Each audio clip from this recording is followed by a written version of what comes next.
साहित्यिक मित्रहो नमस्कार. मी प्राध्यापक डॉक्टर प्रवीण जाधव. मला ज्या पुस्तकाने लिहिण्यासाठी भाग पाडलं, ज्या पुस्तकाच्या प्रत्येक पानापानावर मी रडलो, इतकी वेदना भटकंती ज्या पुस्तकाने मला अनुभवली, तेच पुस्तक आज आपल्यासाठी घेऊन आलो आहे. पुस्तकाचं शीर्षक आहे बिराड. हे आत्मकथन अशोक पवार यांचं आहे. या अशोक पवार यांच्या आत्मकथनातील एक भटकंतीचा मुद्दा मी आपल्यासमोर वाचून सादर करतो.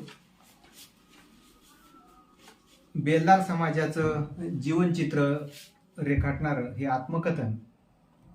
या आत्मकथनातील एक प्रसंग. पाटच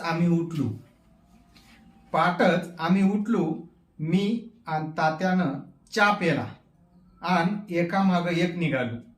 माझ्या मायबापाकडं एक पावली वाट, पायात काहीही नाही. ठेचा लागत होत्या, पाय पोळत होते, काटे मोडत होते. तात्या झपाझपा चालत होता, मी त्याच्या संग चालताना पळतच होतो. मग लांबपसवर आल्यावर एका वड्यात पाणी पिलो. पुन्हा चालत चालत आलो एका गावात. एक दोघाला विचारलं की बेलदार कोठं उतरले. त्याईनं नदीच्या पलीकडे जायला सांगितलं. निघालो चालत चालत. नदी वलांडली आणि बिराड दिसू लागली. आंब्याखाली गोधड्यात टाकून बायका उतान्या पडलेल्या होत्या. गडी माणसं पत्ते खेळत होते. समदे मपलाच विचार करत होते. गाढवं झाडाझुडपाला बांधलेली होती. मी आयला बघितलं आणि भोंगा पसरला. आय ओ आय असं.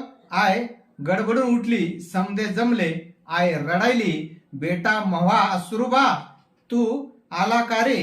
तुही शपथ मी एक बी घास खाल्ली नाही. मव्हा वाघ, तुला पोलिसानं नेलं तेव्हापासून तुझा बाप रोज त्या गावाला तू येशील म्हणून येरझारा मारत होता. एक दिस तुहा बाप त्या लोकायला दिसला. जीव जावस्तवर ठोकला, पळाला तवा वाचला.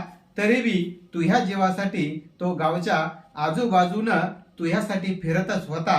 महाराजा, मी बी आयसंग रडत होतो. मग समध्यानं आम्हाला समजावलं. धन्यवाद.